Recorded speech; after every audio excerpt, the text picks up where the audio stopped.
காவிய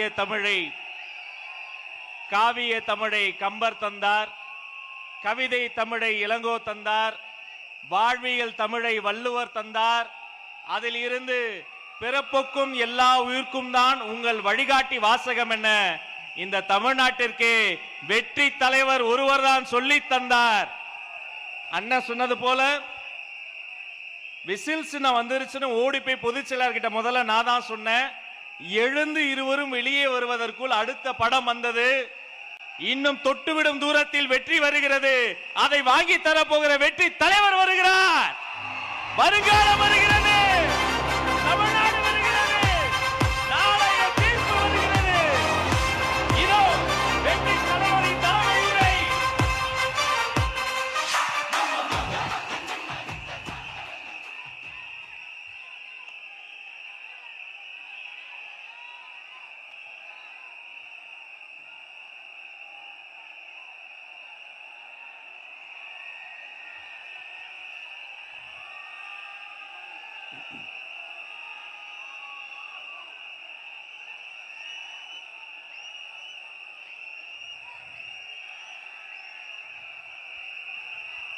நம்மளுடைய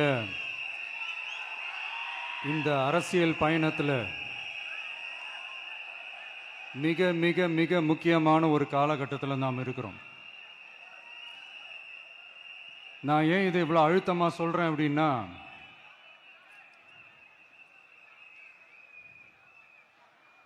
ஏதோ அழுத்தம் இருக்குமோன்னு நினைக்கிறீங்களோ? அழுத்தமா நமக்கா?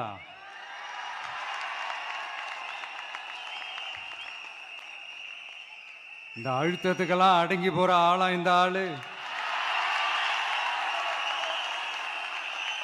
இந்த மூஞ்சா பார்த்தா அப்படியா தெரியுது உங்களுக்கு?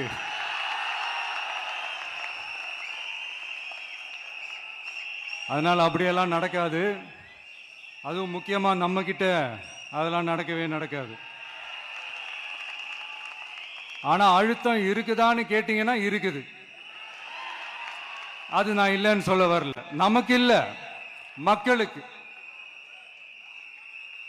தமிழ்நாட்டை இதுக்கு முன்னாடி ஆண்டவங்களும் சரி பாஜகவுக்கு அடிமையா தான் இருந்திருக்கிறாங்க. ஸோ அவங்கள நம்பி ஒரு பிரயோஜனமும் இல்லை. இப்ப ஆண்டுகிட்டு இருக்கிற இந்த திமுக அரசாச்சும் நமக்கு ஏதாவது செய்வாங்கன்னு பார்த்தா இவங்களும் அவங்கள மாதிரியே தான். இன்னும் சொல்ல போனா ஒரு படி மேல, இன்னும் மோசம். அவங்களாச்சும் நேரடியா சரண்டர் ஆகி இருப்பாங்க, இவங்க மறைமுகமா சரண்டர் ஆகி இருக்கிறாங்க. அவ்வளவுதான் வித்தியாசம்.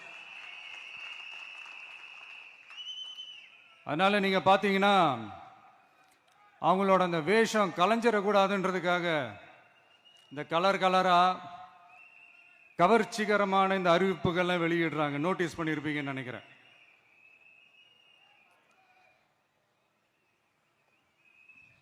அதனால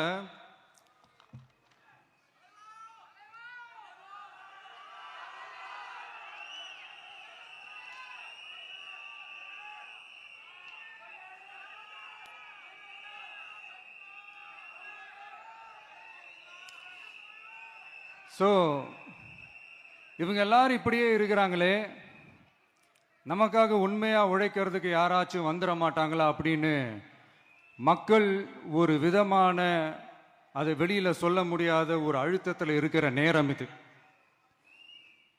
மாத்தி மாத்தி ஓட்டு போட்டு ஏமாந்து அவங்க இப்ப நம்மள நம்புறாங்க. நம்மளுடைய இந்த தமிழக வெற்றி கழகத்தை இந்த விஜய் கூட நிப்பான்னு நம்புறாங்க.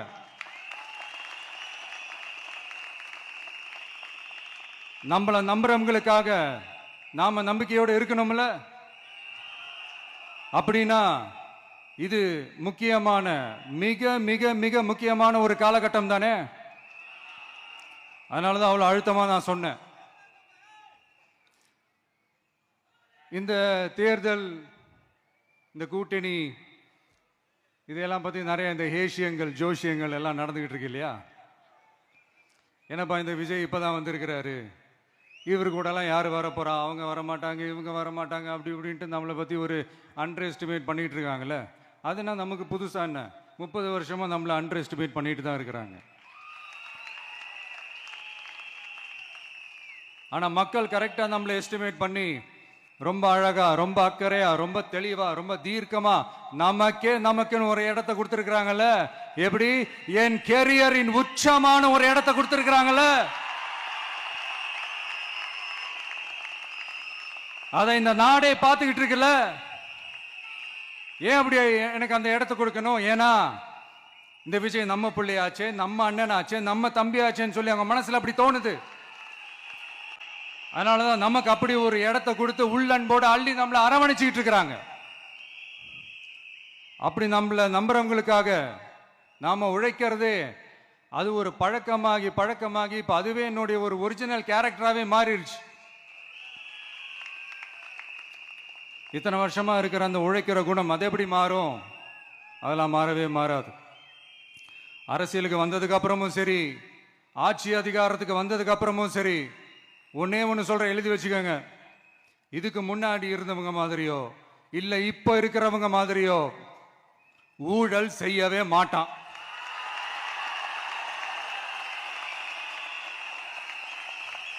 ஒரு பைசா தொட மாட்டான். எனக்கு அது அவசியமே இல்லை. புரிஞ்சுங்களா உங்களுக்கு? எனக்கு அதை தொட வேண்டிய அவசியமே இல்லை.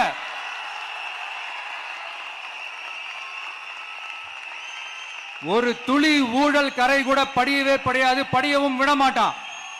நீங்க கேட்கலாம், இது என்ன சினிமாவா? இது என்ன முதல்வன் படமா? ஒரே நாள்ல வந்து இவர் எல்லாத்தையும் கிளீன் பண்ணிடுவாரான்னு நீங்க கேட்கலாம். ஓகே, பிராக்டிகலா அது பாசிபிள் இல்லதான். But it is a process, right? It is a process. இப்படி எதுக்குமே ஆசைப்படாத ஒருத்தன் அரசியலுக்கு வரான் அப்படின்னா, அவன் கண்ணு முன்னாடி ஏதாவது ஒரு தப்பு நடக்குது அப்படின்னா, அவன் கண்ணு முன்னாடி ஏதாவது இந்த மாதிரி ஒரு ஊழல் நடக்குது அப்படின்னா, அதை பார்த்துக்கிட்டு அவன் சும்மா இருப்பான்னு நினைக்கிறீங்க?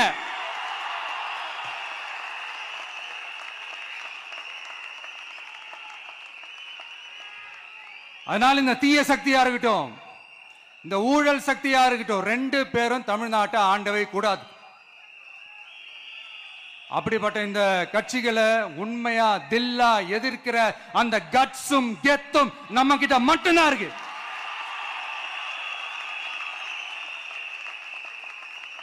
அதனால நீங்க என்ன சூழ்ச்சி நம்ம மேல பண்ணாலும், என்ன அழுத்தம் நீங்க கொடுத்தாலும், இந்த அடங்கி போறதுக்கோ, இந்த அண்டி பொழைக்கிறதுக்கோ, இல்ல இந்த அடிமையா இருக்கிறதுக்கால நாம அரசியலுக்கு வரல.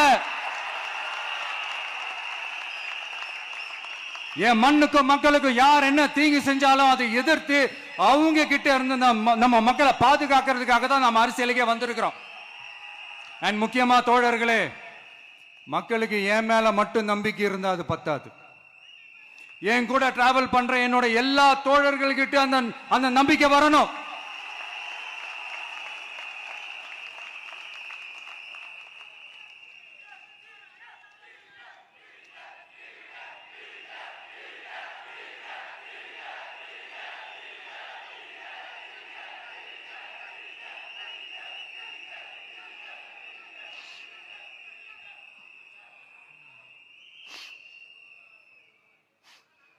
அந்த நம்பிக்கை இல்லைன்னு நான் சொல்ல வரல, இருக்குது.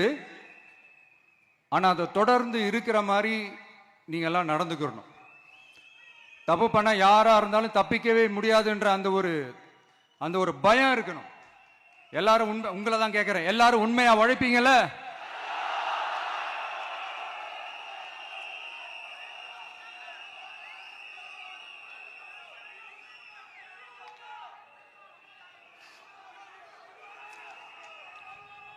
யாருக்காகவும் எதுக்காகவும் நம்மளோட அரசியல காம்ப்ரமைஸ் பண்ணிக்கவே கூடாது. செய்வீங்கல்ல?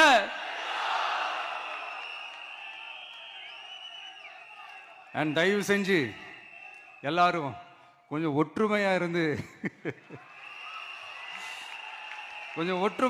சேர்ந்து உழைச்சி ஜெயிப்பீங்கல்ல? சரி, நமக்காக நம்ம மக்கள் கண்டிப்பா ஓட்டு போட்டு ஜெயிக்க வைப்பாங்க, அதுல எந்த மாற்று கருத்துமே கிடையாது. அப்படி ஜெயிக்கிறதுக்காக நாம் என்ன செய்ய போறோம்?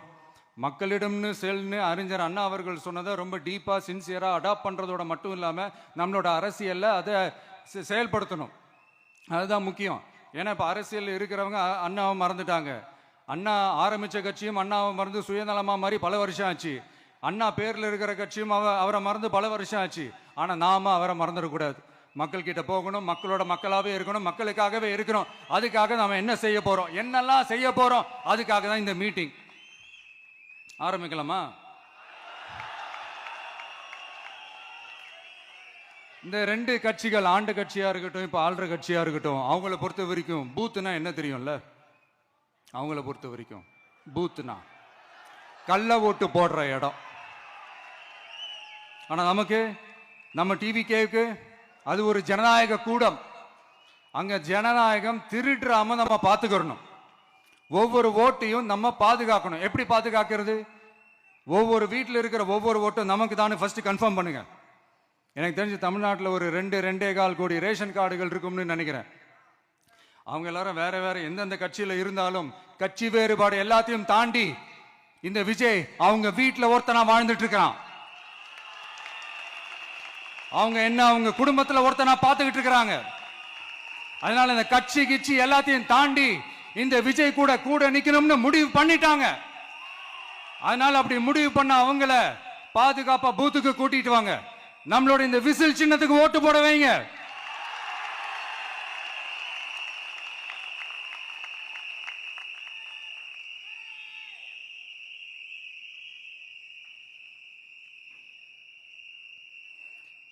ஒன்றியம், நகரம், பேரூர், பகுதி, கிளைன்னு இங்க வந்திருக்கிற நம்மள எல்லார் நிர்வாகிகளும் தான் நம்ம கட்சியினுடைய ஆணி வேர்.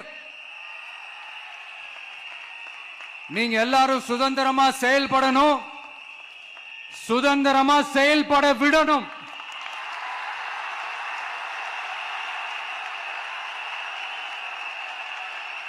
நீங்க ஒவ்வொருத்தரும் எனக்கு முக்கியம்.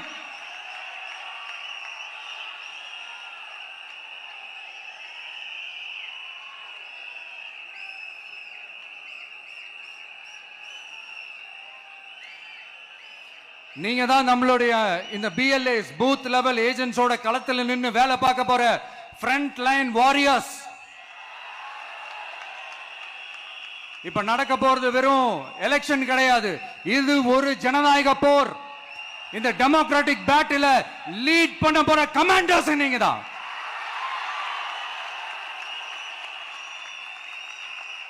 நான் ஏன் இது எவ்வளவு ஸ்ட்ரெஸ் பண்ணி சொல்றேன் அப்படின்னா, இந்த தீய சக்தி எப்படி, இந்த தீய சக்தியோட தில்லு முள்ளுலாம் உங்களுக்கே நல்லா தெரியும். முழிச்சிட்டு இருக்கும் போதே முழியை தோண்டி எடுத்துட்டு போற கூட்டம். அதனால கொஞ்சம் ஜாக்கிரதையா இருக்கணும். நம்ம எலெக்ஷனுக்கு இன்னும் 3 மாசம் தான் இருக்குது, அவ்வளவு கூட இல்லைன்னு நினைக்கிறேன். இந்த 3 மாசத்துல நீங்க செய்ய போற அந்த களப்பணியில தான் நம்மளுடைய வெற்றியே இருக்குது. உங்களுக்கு இந்த விஜய் பிடிக்கும்ன்றது உண்மைனா, சத்தியம்னா, உங்களோட உழைப்புல அதை காட்டுங்க.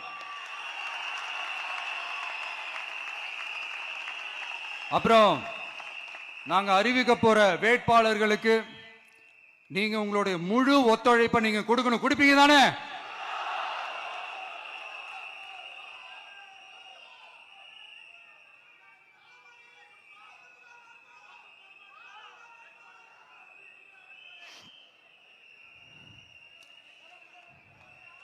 உங்க எல்லாரையும் ஒரு எனர்ஜைஸ் பண்ற மாதிரி உண்மையா நடந்த ஒரு கதை ஒன்று சொல்றேன்.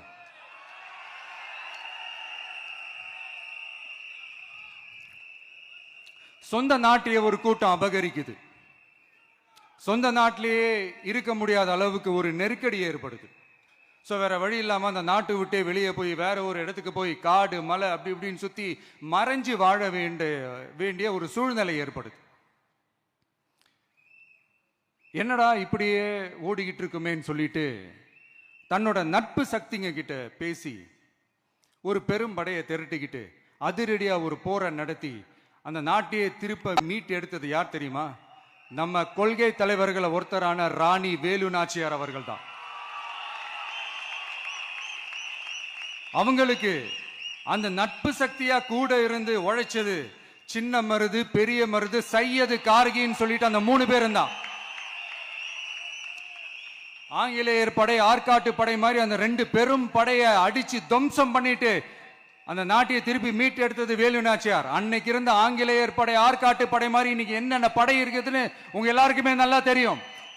அதனால அந்த 2 படை மட்டும் இல்ல, இன்னும் எத்தனை படை வந்தாலும் எதிர்த்து நின்று ஃபேஸ் பண்றதுக்கு ஒரு நல்ல தலைமையும் இத்தனை சக்திகள் என் கூட இருக்கும் போது, இத்தனை சின்ன மருது, இத்தனை பெரிய மருது, இத்தனை சையது கார்கிகள் என் கூட இருக்கும் போது நம்ம நாட்டை நம்மளால மீட்டெடுக்க முடியாதான?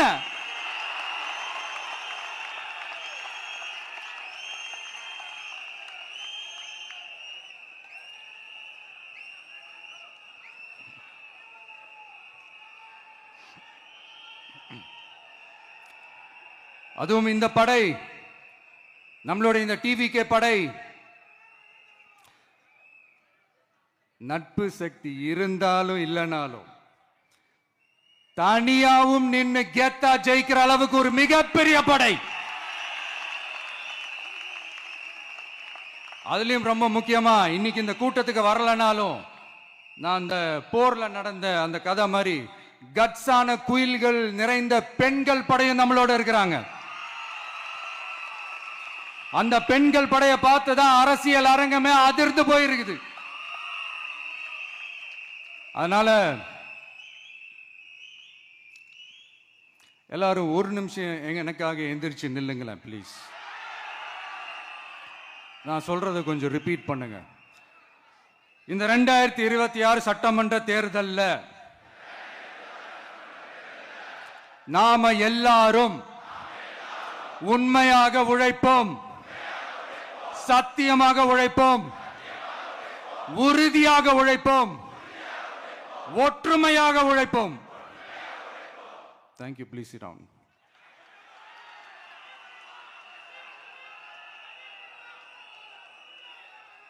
உங்களோட இந்த வார்த்தையை நான் மனப்பூர்வமா நம்புறேன். நான் ஏற்கனவே சொன்ன மாதிரி இந்த வரப்போற தேர்தல் இதுவரைக்கும் தமிழ்நாடு பார்த்திராத ஒரு வித்தியாசமான தேர்தல். நம்மளுடைய படை வரிசையும் அப்படிதான், ஒரு பவர் பேக்ட் ஃபோர்ஸ். இவ்வளவு நாள் இதை நாம மட்டும்தான் சொல்லிக்கிட்டு இருந்தோம். இப்ப கொஞ்சம் கொஞ்சமா அதை வெளியில சொல்ல ஆரம்பிக்கிறாங்க. என்னடா இந்த விஜய் கூட இருக்கிற ஃபோர்ஸை பார்த்தா சாதாரண ஃபோர்ஸ் மாதிரி தெரியல, மிலிட்ரியோட பெரிய ஃபோர்ஸா இருக்குது, வரப்போற எலெக்ஷனை கணிக்கவே முடியல, அப்படி இப்படின்னு சில குரல்கள்லாம் கேட்க ஆரம்பிக்குது. கணிக்கவே முடியலன்னு அவங்க வேணா சொல்லலாம், ஆனா மக்கள் ஆல்ரெடி கணிச்சு முடிச்சுட்டாங்க. அவங்க மனசை நல்லா புரிஞ்சு வச்சிருக்கிற நமக்கு அது நல்லாவே தெரியும். அதனால இந்த எலெக்ஷன் ரிசல்ட்டுக்கு அப்புறம் இந்த தீய சக்தி கிட்ட இருந்தோம், இந்த ஊழல்வாத அடிமை சக்தி கிட்ட இருந்தோம் தமிழ்நாட்டை மீட்டுட்டோம்னு உறுதியா அறிவிப்போம். அதுல என்ன மாற்று கருத்து கிடையாது. அதனால என் நெஞ்சில் குடியிருக்கும் தோழர்களே, தோழிகளே, உங்களோட நான் இருக்கேன், நம்மளோட நம்ம மக்கள் இருக்கிறாங்க. இதுக்கு மேல என்ன வேணும்? கான்பிடண்டா இருங்க, நல்லதே நடக்கும், வெற்றி நிச்சயம். மீண்டும் சந்திக்கும் வரை நன்றி, வணக்கம். தமிழக வெற்றி கழகத்தின் வெற்றி தலைவர், தர்மத்தாயின் தவ புதல்வன், தலைவரின் பொற்கரங்களால் ப்ளீஸ் சார், ப்ளீஸ் சார்.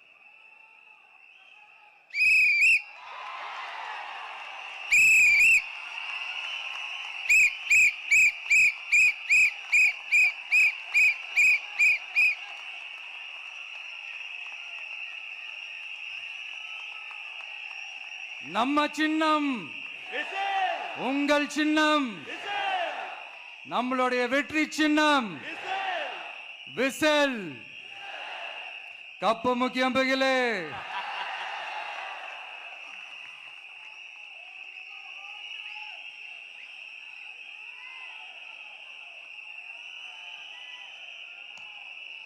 நம்முடைய வெற்றி சின்னத்தை வரலாறு படைக்க போகிற தமிழக வெற்றி கழகத்தின் சின்னத்தை வெற்றி தலைவர் அவர்கள் இப்போது உங்கள் முன்னால் இதோ அறிமுகம் செய்கிறார்.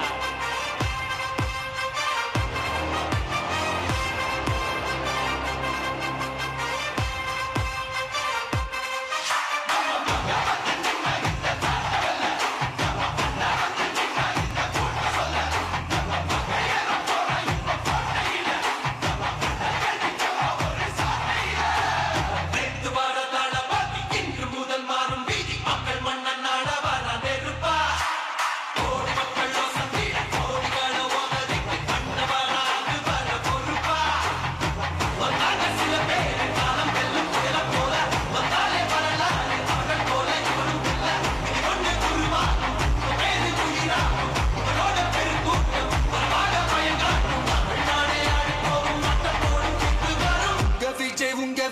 உயிர் என்ன வரனா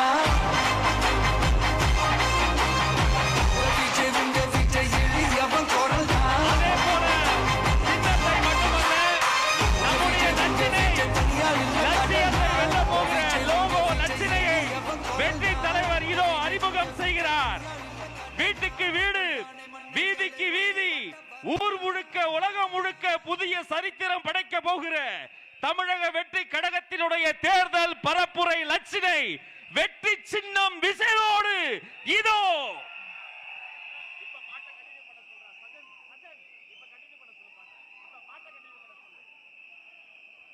வெற்றி தலைவரின் வெற்றி சின்னம் விசில்.